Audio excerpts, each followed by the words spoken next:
নদী হোক বা সাগর হোক, নৌকা আমাদের এটা পার করতে সাহায্য করে। এই নৌকা কখনো কখনো ডুবেও যায়।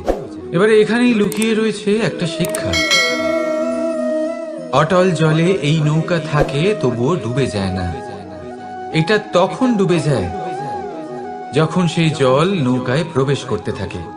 যখন জলের স্তর আস্তে আস্তে নৌকায় বেড়ে যায়, তখন নৌকা ডুবে যায়। এবার এটা আমাদের সাথেও হয়। বাইরের সমস্ত সমস্যা, সমস্ত বিপদ, সমস্ত সংকট, সমস্ত দুঃখ, এই সব আমাদের ততক্ষণ ভাঙতে পারে না যতক্ষণ না আমরা এদের আমাদের অন্তরে প্রবেশ করতে দিই। একবার এরা প্রবেশ করে গেলে আমরা ভেঙে গড়িয়ে যাব, ডুবে যাব। এই মনে আগেই প্রেম আর বিশ্বাস ভরে ফেলুন। জীবনে যত বড় বিপদই আসুক না কেন, আপনাকে কখনো ভাঙতে পারবে না। রাধা রাধা। হাতের কত রকম রূপ হয়। কিছু স্নেহের সাথে আপনাকে স্পর্শ করে, তো কিছু প্রহার হিসেবে বর্ষিত হয়। কিছু বন্ধুত্বের নামে আপনার দিকে অগ্রসর হয়, তো কিছু শত্রুতার দিকে আপনাকে টেনে নিয়ে যায়। কিন্তু কখনো ভেবে দেখেছেন যে কোন হাত বেশি মূল্যবান? যখন আপনি সফল, যখন আপনি ভালো কাজ করেন, তখন কিছু হাত আপনার জন্য করতালি দেয়। আর কিছু হাত এমন হয় যা আপনার কাঁধ স্পর্শ করে যখন আপনি জীবনে সব থেকে অসফল হন, যখন আপনি ভেঙে পড়েন।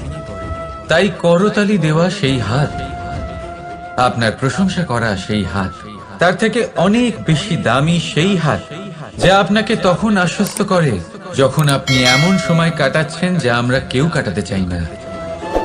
সেটা আপনার সম্বল হয়ে ওঠে, আর এই সম্বলই আপনাকে জীবন অতিবাহিত করার শক্তি প্রদান করে। তাই একে অপরের সম্বল হয়ে থাকবেন, জীবনে সব সময় ভালো থাকবেন। রাধা রাধা। মানুষ, প্রত্যেক মানুষ কাউকে ভালোবাসে, কাউকে ঘৃণা করে, কাউকে সম্মান করে, আবার কাউকে তিরস্কারও করে। মানুষ সবকিছু হতে পারে, সুস্থও হতে পারে, রোগীও হতে পারে, ধনীও হতে পারে, নির্ধনও হতে পারে, বন্ধুও হতে পারে, আবার শত্রুও হতে পারে। যদি কিছু না হতে পারে, তা হলো অস্পৃশ্য, অচ্ছুত। ভগবানের কাছে সব থেকে বড় পাপ এই যে মানব শরীর, তা ঈশ্বর প্রদত্ত, তা তার মন্দির। প্রত্যেক শরীরে ব্রহ্মদেব বাস করেন। তাই শরীরের অপমান করা, সেটা ছোঁয়া থেকে দূরে থাকা, এটা কখনো করবেন না। এই জীবনে ছুত অছুত কখনো বিচার করবেন না। পরমেশ্বর যা দিয়েছেন তার সম্মান করতে শিখুন। আর আসুন আমার সাথে ভালোবেসে বলুন, রাধা রাধা। উপহার, উপহার কারোর জন্য বস্তু হতে পারে, তো কারোর জন্য অনুভূতি। কিন্তু এই উপহার সকলের ভালো লাগে। এবার যদি জিজ্ঞেস করা হয় যে উপহার কিরকম হওয়া উচিত, তাহলে কেউ বলবে যে উপহার এমন হওয়া উচিত যার সাথে আমরা সোনার উপর তুলনা করতে পারি। কেউ বলবে এমন উপহার হওয়া উচিত যা পেলে কারোর মন খুশি হয়ে ওঠে, সে আনন্দ উপভোগ করে। ব্যক্তি উপহার যা দিচ্ছে তা নির্ভর করছে তার আর্থিক অবস্থার উপরে। কিন্তু উপহার যাই হোক না কেন, তাতে একটা অনুভূতির অভাব কখনোই থাকা উচিত নয়। আর সেই অনুভূতি হলো ভালোবাসার অনুভূতি। তাই মনে রাখবেন, ভালোবাসার থেকে বড় উপহার আর কিছুই নেই।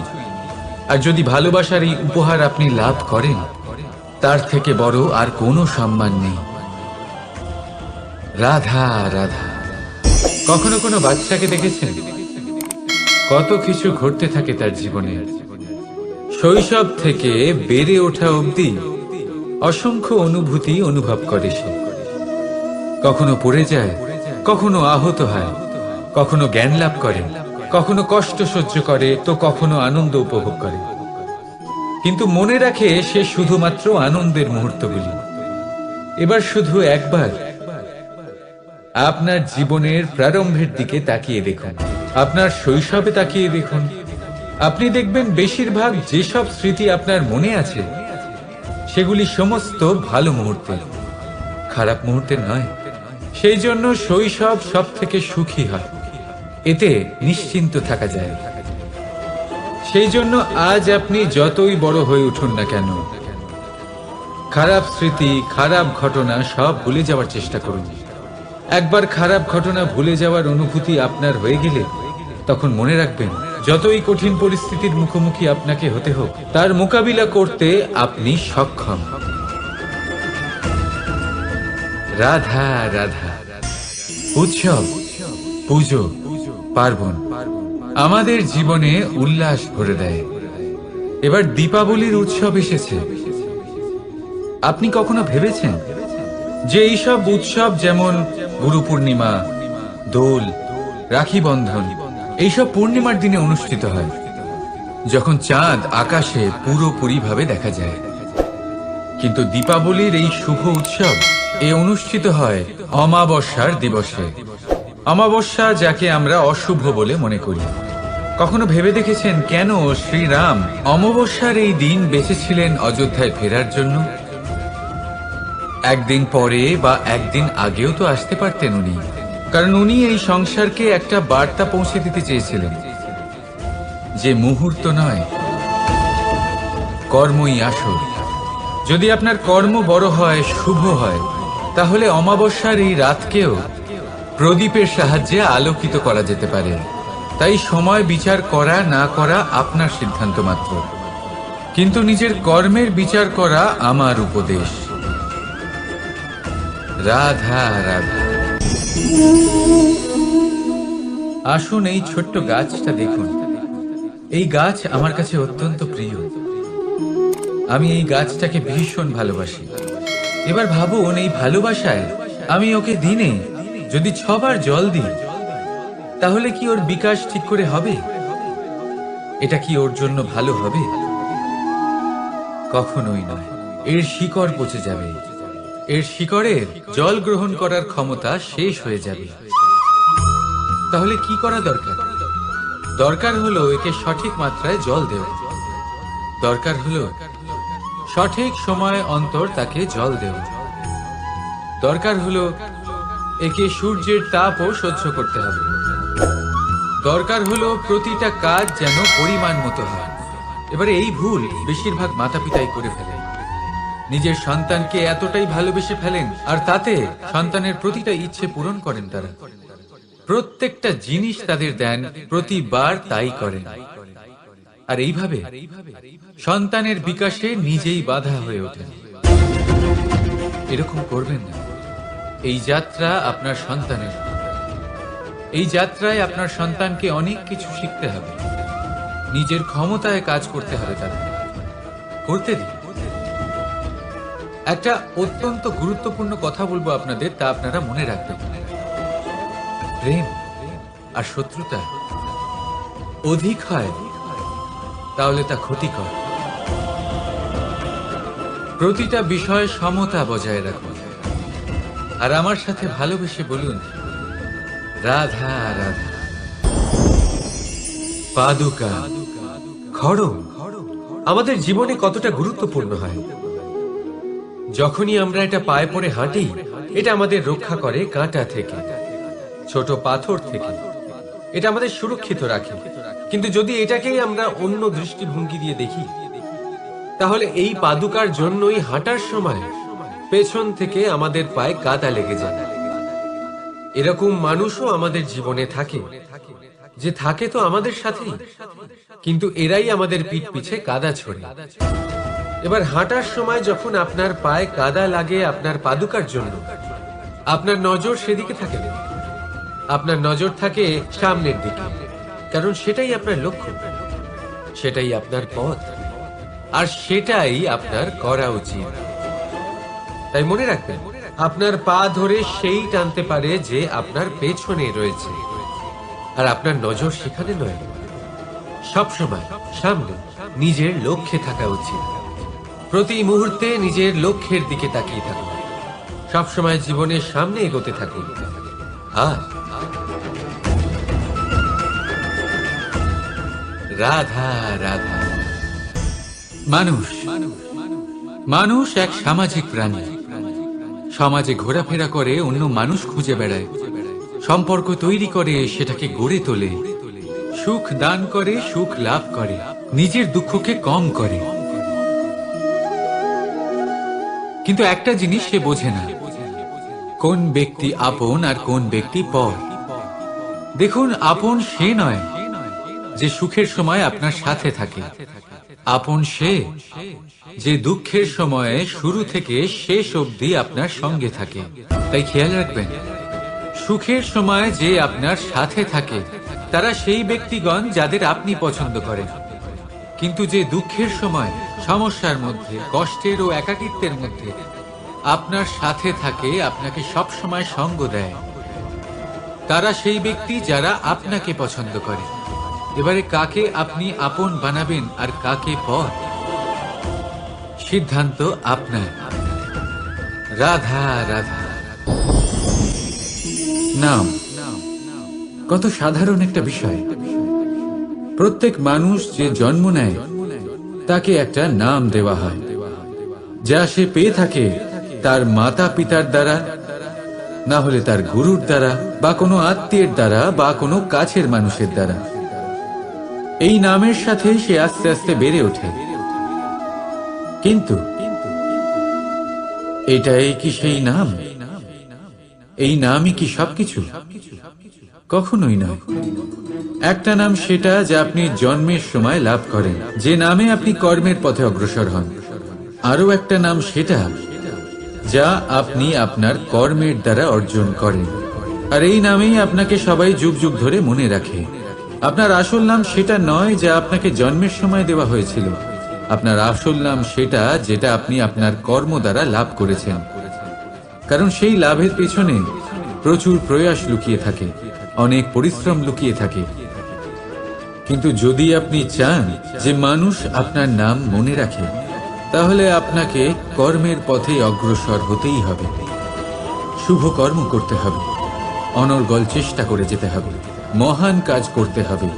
আর বিশ্বাস করুন, আপনি একটা মহান নামের ফল অবশ্যই লাভ করবেন। রাধা রাধা। চিন্তা। সবাই বলে চিন্তা করা উচিত নয়, কিন্তু চিন্তা সবাই করে। যিনি বৃদ্ধ ব্যক্তি হন, তিনি নিজের অতীতের সাথে বর্তমানের তুলনা করে চিন্তিত থাকেন। একজন যুবক ব্যক্তি ভবিষ্যতের বিষয় চিন্তা করে, নিজের লক্ষ্য কিভাবে পূরণ করা যায় সেই চিন্তায় মগ্ন থাকে। শুধু একজন বালকের না তো তার ভবিষ্যতের চিন্তা থাকে, আর না অতীতের দুঃখ থাকে। আর এরকম কেন? কারণ সে শুধুমাত্র বর্তমান নিয়ে ভাবে, আর তাই সে সব থেকে বেশি সুখী। তাই মনে রাখবেন, যদি আপনি আপনার বর্তমানের বিষয় ভাবেন, তাতে বাঁচেন, সেটাকে ঠিক রাখেন এবং সেটাকে আরো ভালো করে তোলেন, তাহলে আপনার অতীত আর আপনার ভবিষ্যৎ আপনা থেকেই ঠিক হয়ে যাবে। আসুন আমার সাথে ভালোবেসে বলুন, রাধা রাধা। মানুষের কত রকম অনুভূতি হয়, কিন্তু সে সেটাই করে যেটা সে আজ অব্দি করে এসেছে, আর এটাই তার সব থেকে বড় ভুল। আপনাকে যদি উদাহরণ দিই, তাহলে একটা গোয়ালা যে ছোটবেলা থেকে একটাই কাজ করেছে, গরুকে চড়িয়েছে, দুধ বের করেছে, সে সারা জীবন সেটাই পাবে, শুধু দুধ। কিন্তু ভেবে দেখুন, যখন এই দুধ কোনো ময়রার কাছে যায়, তখন সে সেটা দিয়ে মালপোয়া বানায়, মাখন বানায়, বিভিন্ন রকমের সুস্বাদু মিষ্টি বানায়, ঘি বানায়। সে বড় কিছু করে, তার বদলে সে বড় কিছু পায়। তাই মনে রাখবেন, যদি আপনি সেটা করেন যেটা আপনি সব সময় করে এসেছেন, তাহলে আপনি সেটাই পাবেন যা আপনি আজ পর্যন্ত পেয়ে এসেছেন। নতুন কিছু করার চেষ্টা করুন। রাধা রাধা। যদি আমি আপনাকে জিজ্ঞেস করি যে এই সংসারে সব থেকে মাহাত্ম্যপূর্ণ বস্তু কি, তাহলে আপনি বলবেন জল। আর একদম ঠিক বলবেন। কিন্তু কোন কারণে? এই জন্য যে সে আমাদের জীবন দান করে, এই জন্য যে সে আমাদের তৃষ্ণা মেটায়, নাকি এই জন্য যে আমাদের দৈনিক কাজ থেকে শুরু করে আমাদের মৃত্যু অবধি কাজে আসে, সব কাজে আমাদের সাহায্য করে? না, এর পেছনে একটা কারণ হলো জলের প্রকৃতি। ভেবে দেখুন, সমুদ্রের এই জল সূর্যের তাপ সহ্য করে বাষ্পীভূত হয়, তারপর উপরে গিয়ে মেঘে পরিণত হয়, তারপর সেই মেঘ রূপে প্রবাহিত হয়ে কোনো পর্বতের সাথে ধাক্কা খেয়ে বর্ষা হয়ে এই পৃথিবীতে বর্ষিত হয়। আর এই পৃথিবীর ধূলিকণা এর মাটিকে নিজের মধ্যে ধারণ করে। মানুষের দ্বারা, অন্য প্রাণীর দ্বারা যে ময়লা ছড়িয়ে পড়েছে তাকে নিজের মধ্যে ধারণ করে, আর তারপর ফের অগ্রসর হয়ে পড়ে সমুদ্রের দিকে, সমুদ্রে মিশে যায়। কিন্তু তবুও আবার বাষ্পীভূত হওয়ার সময় সেই ময়লাকে সে সেখানেই ফেলে যায়, সেই ময়লাকে নিজের সাথে নিয়ে যায় না। ব্যাস, এটাই জলের প্রকৃতি, যা তাকে মহান করে তোলে। আপনিও আপনার জীবনে আপনার কর্ম করুন, মহান কর্ম করুন, ভালোভাবে করুন, কিন্তু সেই কর্মের সাথে যে অহংকার আসে সেটা নিজের মধ্যে প্রবেশ করতে দেবেন না। তার থেকে ওপরে উঠুন, আপনি নিজেকে জলের মতো হালকা অনুভব করবেন। রাধা রাধা।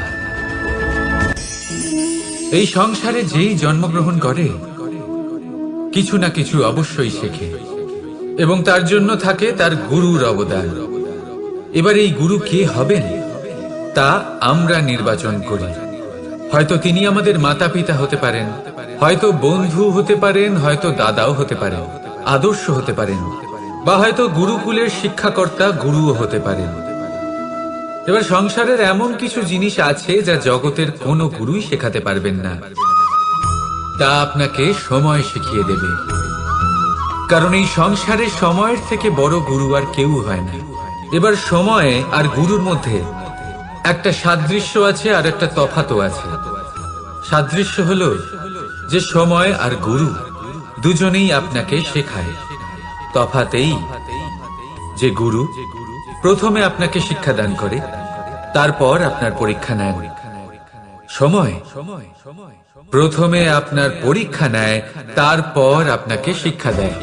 এবার শিক্ষা লাভ করে পরীক্ষা দেওয়া আর পরীক্ষা দিয়ে শিক্ষা লাভ করা এই দুই ভিন্ন বিষয়। আর সব সময় মনে রাখবেন, এই সময়ের থেকে আপনি যা শিক্ষা লাভ করবেন তা সব সময় যত্ন করে আপনার কাছে রেখে দেবেন। কারণ সময়ের থেকে বড়, সময়ের থেকে দামি, সময়ের থেকে অত্যন্ত আধুনিক আর কোনো গুরু নেই। রাধা রাধা। প্রেম আর চাওয়া একই মনে হয়, তাই না? কিন্তু আসলে এরা আলাদা। এদের মধ্যে অনেক তফাৎ আছে। দেখতে গেলে প্রেম আর চাওয়া কখনোই এক হতে পারে না। এবার যদি আপনাকে আমি এক উদাহরণ দিই, যদি আপনি এই ফুলকে চান, তাহলে আপনি এটাকে তার ডাল থেকে ছিঁড়ে আপনার কাছে রেখে দেবেন। কিন্তু যদি আপনি একে ভালোবাসেন, তাহলে আপনি প্রতিদিন এসে এটার শিকড়ে জল দেবেন, যাতে সে আরো প্রস্ফুটিত হয়। শুধু এটাই তফাৎ চাওয়া আর প্রেমের মধ্যে। চাওয়া স্বার্থ হয়ে ওঠে, যেখানে প্রেম পরমার্থ হয়ে ওঠে। তাই কাউকে না চেয়ে ভালোবাসুন, জীবন ধন্য হয়ে উঠবে। রাধা রাধা।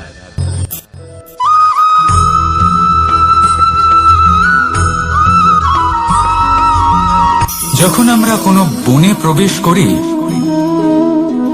তখন এই সবুজ ঘাস দেখে, এই কোমল ঘাস দেখে আমাদের মন প্রফুল্ল হয়ে ওঠে। ভিন্ন ভিন্ন প্রজাতির ফুল, ভিন্ন ভিন্ন রঙের ফুল দেখে এই মন আনন্দে ভরে ওঠে। এখানে শিশুরা আনন্দ লাভ করে, বড়রা ভোজন গ্রহণ করেন, কথাবার্তা বলেন, হাঁটাহাঁটি করে বেড়ান। এবার ভেবে দেখুন, যখন এই উপবনের নির্মাণ হয়েছিল সেই সময় যদি এই মাটিকে সঠিকভাবে খনন না করা হতো, যদি তাতে সঠিকভাবে বীজ রোপণ না করা হতো, যদি কোনো সংঘর্ষ না হতো, পরিশ্রম না করা হতো, যদি চলতে চলতে পায়ে কাঁটা না বিঁধে যেত, তাহলে এই সুন্দর বন দেখে আমরা কি এই আনন্দ লাভ করতে পারতাম? কখনোই নয়।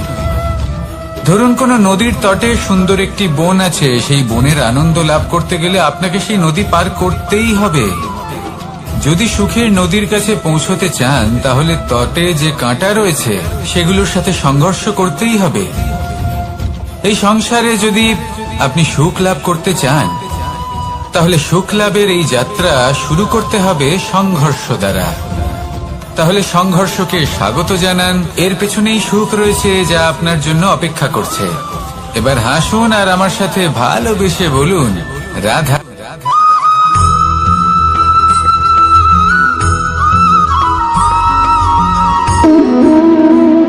সম্পর্ক হলো আমাদের জীবনের একটি আধার। কিছু সম্পর্ক এমন যা আমরা জন্মসূত্রে লাভ করি, যেমন পরিবার, মা, বাবা। কিছু সম্পর্ক আছে যা আমরা জীবনে অর্জন করে থাকি, তা সে প্রেমের হোক, স্নেহের হোক বা বন্ধুত্বের। এই সকল সম্পর্ক লাভ করার বা গড়ে তোলার 5টি ধাপ রয়েছে। প্রথম ধাপ, কোনো ব্যক্তির সাথে আলাপ হওয়া, তার সাথে কথা বলা বা তাকে দেখা। দ্বিতীয় ধাপ, সে ব্যক্তিকে আমাদের ভালো লাগা। তৃতীয় ধাপ, আমাদের এটা চাইতে শুরু করা যে জীবনে এই ব্যক্তি যেন আমাদের বন্ধু হন, আমাদের জীবনে থাকেন, বা আমাদের কাউকে ভালোবেসে ফেলা। আর এটা আমাদের ভাবা বা চাওয়া যে সেই ব্যক্তি যেন আজীবন আমার সাথে থাকেন, আমার জীবনে আমার সাথী হয়ে। চতুর্থ ধাপ, লাভ করা। এবার এই ধাপটি অনেক মানুষের পক্ষেই খুবই সরল হয়, বড়ই সরলভাবে নিজেদের সঙ্গীকে লাভ করে থাকে। কিছু মানুষের জন্য এই ধাপ অত্যন্ত কঠিন হয়ে থাকে। অনেক প্রতিকূল পরিস্থিতির উপর জয়লাভ করে তারা সঙ্গীকে লাভ করেন, কিন্তু লাভ অবশ্যই করেন। এরপরে আসে পঞ্চম, অন্তিম এবং সবথেকে গুরুত্বপূর্ণ ধাপ। সেটা হলো সেই সম্পর্ক পালন করা। এটা হলো এমন এক বিষয় যা প্রত্যেক মানুষের শেখা উচিত। যদি ব্যক্তি নিজের জীবনে সম্পর্ক রক্ষা করতে শিখে যান, তবে প্রত্যেক সম্পর্ক তার জীবনকে স্বর্গ করে তুলবে। আসুন আর আমার সাথে ভালোবেসে বলুন রাধা রাধা।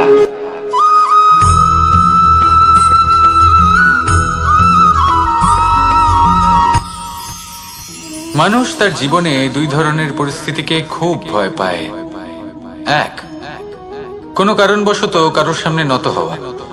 দুই, কোনো কারণে নিজের চরিত্র থেকে, নিজের মূল্যবোধ থেকে বিচ্যুত হওয়া। এবার কেন হয় এরকম যে কথায় কথায় কারোর সামনে নত হতে হয়? কেন বারংবার নিজের চরিত্র থেকে চ্যুত হতে হয়? এরকম কেন হয়? এটা তখনই হয় যখন আমাদের শিক্ষা এবং মূল্যবোধের অভাব থাকে। যদি মানুষের মধ্যে প্রকৃত শিক্ষা থাকে তাহলে এই সংসারে কোনো সময় এবং কারোর সামনেই নত হওয়ার কোনো প্রয়োজন নেই।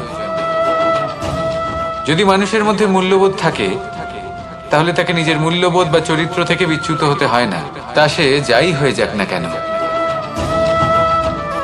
কোনো বালককে যদি জন্ম থেকেই সুশিক্ষার অধিকারী করা হয়, শিক্ষিত করা হয়, মূল্যবোধের অধিকারী করা হয়, তবে সে এই সংসারে এমন কর্ম করবে যাতে সে নিজেকে, নিজের পরিবারকে, সমগ্র সমাজকে গর্বিত করতে পারে।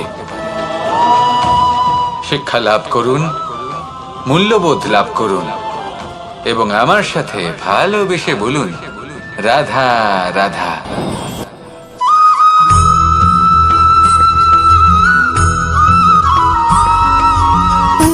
সুখ, দুঃখ এবং শক্তি, এই তিন হলো এই সংসারের ত্রিদেবের মতো।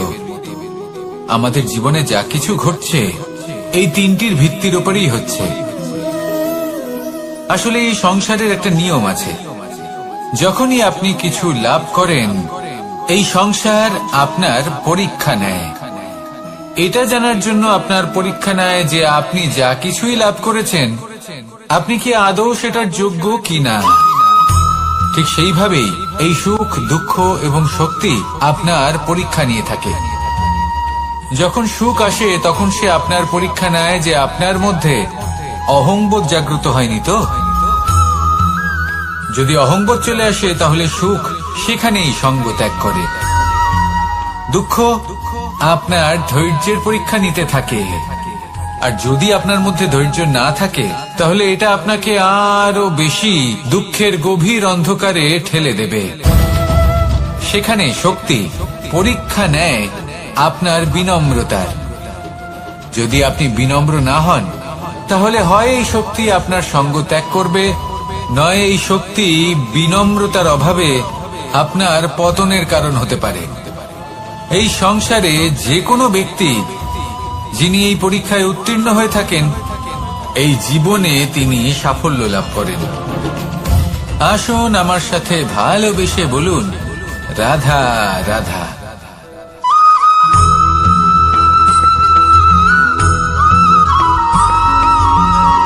জীবন কিসের উপর নির্ভরশীল? ধনের উপর?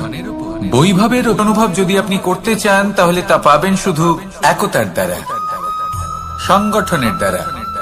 যদি আপনাকে উদাহরণ দিই, নিজের এই হাতটাকে দেখুন, 5টা আঙুল রয়েছে। কোনো একটা বস্তুকে নিজের একটা আঙুল দ্বারা তুলে ধরার চেষ্টা করে দেখুন, বড়ই কষ্ট হবে। তখন আপনি বুঝতে পারবেন যখন এই 5টি আঙুল একত্রিত হয় তখন কোনো কাজ কতটা সহজ হতে পারে। এটাই হলো শক্তি একতার। সব থেকে ভালো উদাহরণ যদি আপনাকে দিই তাহলে বাঁশি। এই বাঁশি থেকে অত্যন্ত মধুর সুর নির্গত হয় যা সবার মন প্রসন্ন করে দেয়। এই কথা সত্যি, কিন্তু এই বাঁশি আমি একটা বা দুটো আঙুল দিয়ে বাজাতে পারবো না। আমাকে প্রত্যেকটা আঙুল ব্যবহার করতেই হবে, তবেই এর থেকে মধুর সুর নির্গত হবে যা সকলকে প্রসন্ন করবে, ঠিক কিনা? ঠিক এইভাবেই যদি আপনি চান যে আপনার জীবনরূপী বাঁশি থেকেও মধুর সুর নির্গত হোক বা সবার মনকে প্রসন্ন করে তুলুক, তাহলে আপনাকেও জীবনে একতা নিয়ে আসতেই হবে। আপনি একাও কর্ম করতে পারেন, পথ চলতেও পারেন, সামনেও এগোতে পারেন, সাফল্যও লাভ করতে পারেন। কিন্তু যখন সকলে একসাথে এগোবেন, সেই পথে চলবেন, সেই কর্মই করবেন, তখন লক্ষ্যে অবশ্যই পৌঁছবেন, সাফল্য অবশ্যই লাভ করবেন। কিন্তু সেই সাফল্য এবং তার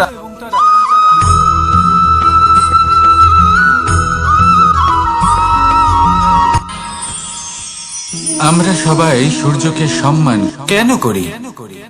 কারণ আমরা জানি যে সন্ধেবেলা যখন সূর্যাস্ত হবে তখন শুধুমাত্র অন্ধকার বাকি থাকবে। ঠিক কিছুটা এরকমই হয় আমাদের মাতা পিতাও, যিনি আমাদের জন্ম দেন, আমাদের ভরণ পোষণ করেন, আমাদের বড় করেন, আমাদের প্রেম প্রদান করেন। কখনো কখনো তাদের মুখ থেকে কটু কথা নিঃসৃত হয়, আমাদের দুঃখ হয়, কিন্তু তখন আমাদের এটা বোঝা উচিত এগুলি নিঃসৃত হচ্ছে আমাদেরই মঙ্গলের জন্য।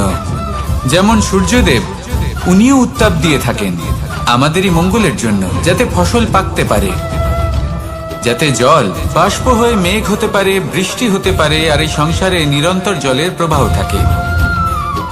আমাদের মাতা পিতা, তাদের কঠোর আচরণ, তাদের কঠোর অনুশাসনের পেছনে লুকিয়ে থাকে ওনাদের ভালোবাসা। আমাদের তা বুঝতে হবে, সসম্মানে ওনাদের গ্রহণ করতে হবে। কারণ ঠিক সূর্যাস্তের পরে যেমন চতুর্দিক অন্ধকারচ্ছন্ন হয়ে যায়, তেমনি আমাদের জীবন থেকে যখন আমাদের মাতা পিতা চলে যায় তখন আমাদের জীবনেও শুধু এবং শুধুমাত্র অন্ধকারই ছেয়ে থাকে। সেই জন্য নিজের মাতা পিতাকে সম্মান করুন, ওনাদের ভালোবাসা প্রদান করুন। এই মন আর এই জীবন প্রসন্ন হয়ে বলবে, রাধা রাধা।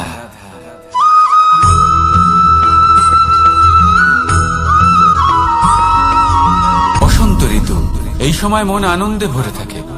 এমন মনে হয় যেন আমরা আকাশে বিচরণ করতে চলে যাই, কিন্তু সেটা তো সম্ভব নয়। সেই জন্য হয়তো আমরা ঘুড়ি ওড়াই, এই ঘুড়িকে নিজেদের প্রতিরূপ মনে করে। এবার অনেক মানুষ আছেন যারা ঘুড়ি ওড়ান, কিন্তু এই কর্মের সারমর্ম কি সেটা কজন বুঝতে পারেন? আপনি এটা মনে করুন যে আপনি হলেন সেই ঘুড়ি, আর এই সুতো যিনি ধরে রয়েছেন তিনি হলেন পরমাত্মা। আর এই সুতো যেখান থেকে শুরু হয় সেই লাটাই হলো আমাদের কর্মচক্র। এবার আপনি নিজেই অনুমান করুন যে এই উড়ান কার ওপর নির্ভরশীল, পরমাত্মার ওপর আর আপনার কর্মের ওপর। যদি পরমাত্মা আপনার হাত ধরে থাকেন, আপনার সাথে থাকেন, যদি আপনি শুভ কর্ম করতে থাকেন, আপনি এই আকাশে উড়তে থাকবেন। কিন্তু কোথাও কোথাও যদি পরমাত্মার সাথে এই বন্ধন ছিন্ন হয়, আপনার কর্মচক্র খারাপ হয়ে যায় বা থেমে যায়, তাহলে আপনার এই ঘুড়ি কেটে যাবে আর দূরে কোনো গাছের ডালে গিয়ে আটকে যাবে। তাই শুধুমাত্র ঘুড়ি ওড়াবেন না, তার থেকে শিখুন। পরমাত্মার সাহচর্যে থাকুন, সবসময় শুভ কর্ম করতে থাকুন আর সবসময় এই আকাশে উড়তে থাকুন। আসুন আর আমার সাথে ভালোবেসে বলুন, রাধা।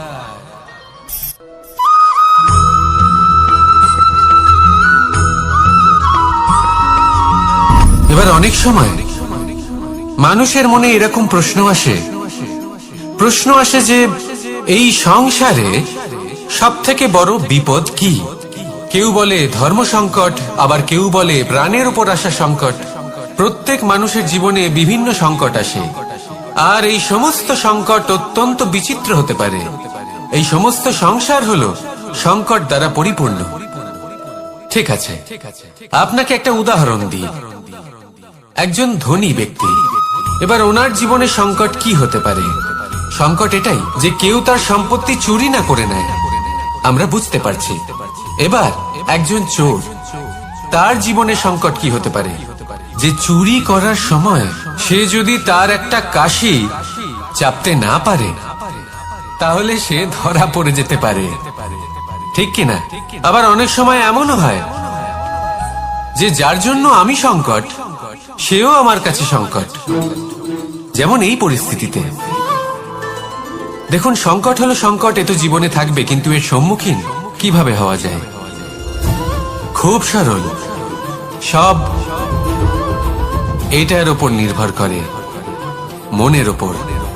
এই মনকে নিয়ন্ত্রণ করলে সব ঠিক থাকবে।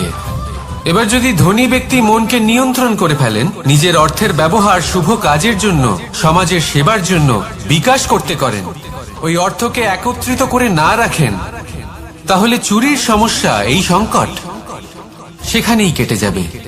এবার যদি কথা বলি সেই চোরের, তাহলে চোর যদি নিজের মনকে সংযত করে নেয়, যদি নিজের কর্মকে নিয়ন্ত্রণ করতে পারে, তাহলে এমন কোনো স্বর নেই, এমন কোনো স্বর নেই যা ওকে ধরা পড়তে বাধ্য করবে। সেই জন্য জীবনে সংকট যতই আসুক, যত বড়ই সংকট আসুক না কেন, কবচ হলো একটাই, আর এই কবচের নাম হলো আত্মনিয়ন্ত্রণ। নিজের মনকে নিয়ন্ত্রণে রাখতে শিখুন। এটা নিজের জীবনে প্রয়োগ করে তো দেখুন। যদি আপনি করতে পারেন, তবে আপনি দেখবেন যে সংকট তো জীবনে আসা যাওয়া করে, কিন্তু সেই সংকটগুলির সম্মুখীন আপনি এইভাবে করতে পারবেন। তাহলে সেটাই করুন, আর আমার সাথে ভালোবেসে বলুন, রাধা রাধা।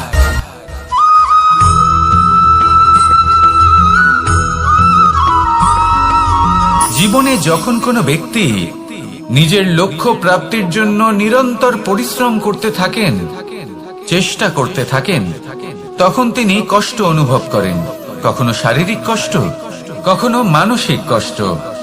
এবার উনি এটা ভাবতে থাকেন যে আমি কি উচিত করছি নাকি অনুচিত করছি। কারণ অন্যদিকে এমন একজন ব্যক্তিও আছেন যিনি একদমই পরিশ্রম, চেষ্টা করছেন না। তিনি মদিরা পান করেন, বিলাসিতায় জীবন কাটান, অলস প্রকৃতির হয়ে ওঠেন, নিদ্রাতে বিলীন হয়ে থাকেন আর ভাবেন যে তিনি সুখ লাভ করছেন। কিন্তু এরকম কেন হয়? কারণ যখন আমরা সৎ পথে থাকি, উচিত পথে চলি, লক্ষ্য প্রাপ্ত করার জন্য চেষ্টা করতে থাকি, তখন আমাদের ভেতরে থাকা নেতিবাচক শক্তি এবং পাপ এই দেহকে ত্যাগ করে দেয়। আর এই অনুভূতিটাই আমাদের দুঃখের অনুভূতি দেয়, কষ্ট দেয়। এবার সেখানে যদি আমরা কুপথে চলি, অনুচিত পথে চলতে থাকি, তাহলে আমাদের ভেতরে থাকা পুণ্য এবং ধনাত্মক শক্তি আমাদের দেহ ত্যাগ করে দেয়। আর এই অনুভূতির কারণেই আমরা সুখ অনুভব করি। কিন্তু কখনো ভাববেন যে এই সুখ বেশি সময় পর্যন্ত থাকে না। সেই জন্য সবসময় মনে রাখবেন, যদি আপনি জানেন যে এটাই আপনার লক্ষ্য, এটাই উচিত পথ, শুভ পথ, তাতে নিরন্তরভাবে এগিয়ে যেতে চেষ্টা করতে থাকুন। এই কষ্ট আপনাকে সুখের পরাকাষ্ঠায় কখন পৌঁছে দেবে তা আপনি জানতেই পারবেন না। আসুন আমার সাথে ভালোবেসে বলুন, রাধা রাধা।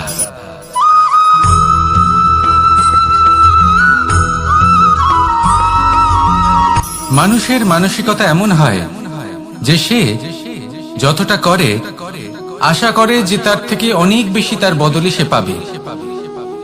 দেখুন, সবকিছুই আপনার ভাবনা চিন্তার উপর নির্ভর করছে। আপনি যদি ফলের বিষয়ে ভেবে কর্ম করতে থাকেন তাহলে সেটা অনুচিত। জীবনের আসল আনন্দ হলো নিজের কর্ম করতে থাকা, ফলের চিন্তা করা উচিত নয়। যদি আপনি এরকম ভাবেন যে আমি এতটা করছি, আমার এতটা পাওয়া উচিত, সেই ভাবনা অনুচিত। যদি আপনি সেবার মানসিকতা নিয়ে কর্ম করতে থাকেন, কর্মচক্রে প্রবাহিত হন, যদি আপনি এমন ভাবনা রাখেন যে আমি এতটা পাচ্ছি তাই এর থেকে অনেক বেশি আমি কর্ম করব, তাহলে নিশ্চিত রূপে আপনি যতটা করছেন তার থেকে অনেক বেশি আপনি পাবেন। আপনার আশার থেকে অনেক বেশি আপনি পাবেন। শুধু জীবনে অনেক বেশি কাজ করতে থাকুন, ফলের চিন্তা করবেন না। আর মনে রাখবেন, এই ভাবনাই সব থেকে বড় বীজ। কর্মের উপর বিশ্বাস রাখুন। জীবনে যা যা আপনি চান সবই সুখময় হবে।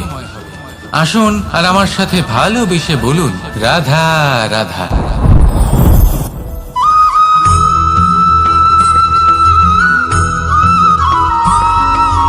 আমাদের শরীর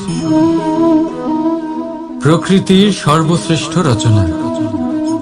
যে অঙ্গ প্রত্যঙ্গ আমরা লাভ করেছি প্রত্যেকটির মধ্যে একটি নিজস্ব বার্তা রয়েছে। একটু ভেবে দেখুন, দুটি চোখ দিয়েছে দেখার জন্য, দুটি কান দিয়েছে শোনার জন্য, নাসিকাও আছে দুটি, দুটি হাত দিয়েছে দ্বিগুণ পরিশ্রম করার জন্য। কিন্তু জীব শুধুমাত্র একটি। তার উপরেও তীক্ষ্ণ বলিষ্ঠ দাঁত দিয়েছে তার রক্ষার জন্য। কখনো ভেবে দেখেছেন কেন?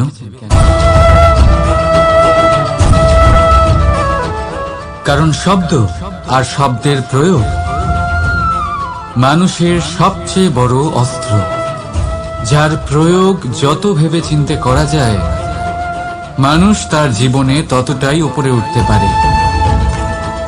তাহলে মনে রাখুন, দেখুন, শুনুন আর বুঝুন বেশি, বলুন কম। রাধা রাধা।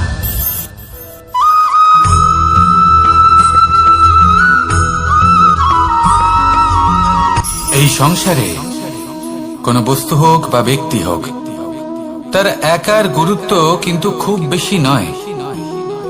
একটা উদাহরণ হিসেবে বৃষ্টির ফোঁটাকে ভেবে দেখুন।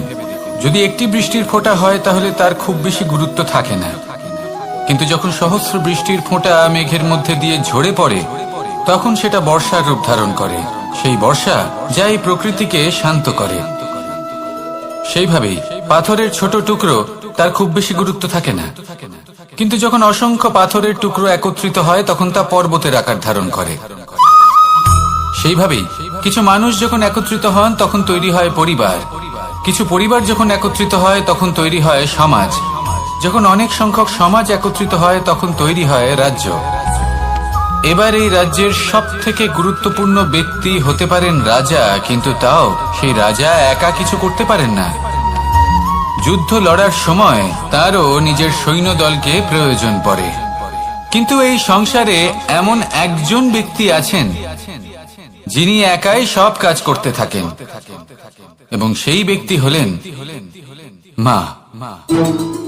আমাদের জীবনে একজন পিতার ভূমিকা কিন্তু নিঃসন্দেহে অমূল্য, কিন্তু আমাদের সকলের জীবনে যে ভূমিকা একজন মায়ের তা অন্য কারোর থাকে না। একজন মা একাই সন্তানকে বড় করতে পারেন, সংস্কারী করে তুলতে পারেন, তার জন্য পরিশ্রম করেন। আর এত কিছু কাজ করার পরেও তার কাজের জন্য তিনি প্রশংসা অবশ্য পান না, উল্টে যদি সেই সন্তান অনুচিত পথে চালিত হয়, অনুচিত কর্ম করে,